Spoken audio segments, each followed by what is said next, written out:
All right, good morning, students. Welcome yet again to class on English language. The last time we dealt on something like this, on vocabulary development, we dealt with prefixes. Today we're looking at suffixes. And by the end of today's lesson, we should be able to identify, to define suffixes, identify their uses or function, to write out 2 suffixes each under 5 categories and use each in creating new words. So what are suffixes? Suffixes are attachments at the end of a free morpheme. What is a free morpheme? A free morpheme. Any group of letters that make sense in English language is called a morpheme, whether it's meaningless or not. This time around we're talking about the meaningful one, the free morphemes. Okay, now when you have a base word, a word that's original, the way the word is created, like the one we have in heaven, man, go, come, without any addition, it's called what? A free morpheme. By the time you add something to it, you're either adding a suffix or adding a prefix. Today we're looking at the addition of suffixes. Okay, now we have heaven here. Heaven, by the time you add y or ly to it, heaven becomes heavenly, man becomes manly, God becomes godly, ghosts become ghostly, to mention just a few. Now we have the addition of like, some, worthy to words to change their meaning. Okay, to change their meaning, to get a new word, or even change the class of the word.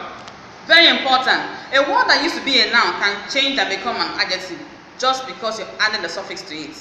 A word that used to be a verb can become a noun, can become an adjective just because you added a suffix to it. Okay? A noun can turn to an adverb and so on and so forth. So you can change the class and change the meaning as well. We have words like admire. Admire is a verb which turns to an adjective, admirable. We have avoid, which turns to avoidable, an adjective. We have break, which turns to breakable. We have your breakable place, okay, breakable instrument and things like that. We have divide, which turns to divisible. Now we have another suffix, ish, ish. When you add ish to a noun, it turns to an adjective. For example, we have boy, boyish, fever, feverish, England, names of countries, okay? England turns to English. Someone from England is an English person. And then we'll have Poland, which turns to Polish. We also have the addition of hood, sheep, or dumb, which is used to denote condition, state, or age. For example, we'll have author, which turns to authorship, boar, which turns to boredom, child, which turns to childhood, duke, which turns to dukedom. Now I need to explain something. I discovered that sometimes when I ask you to give me some examples, you just pick a word and pick another one that has an addition, something you feel that is a prefix or a suffix, and label it a new word. If the original word does not have a connection with the one you formed, then the answer is cancelled. Remember, the original word, for example, you have avoid here.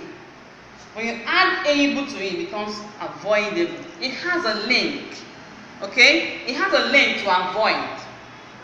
That way, your answer is correct. But if it doesn't have any link at all, hasn't got anything to do with the original word, the free morpheme, then it is wrong.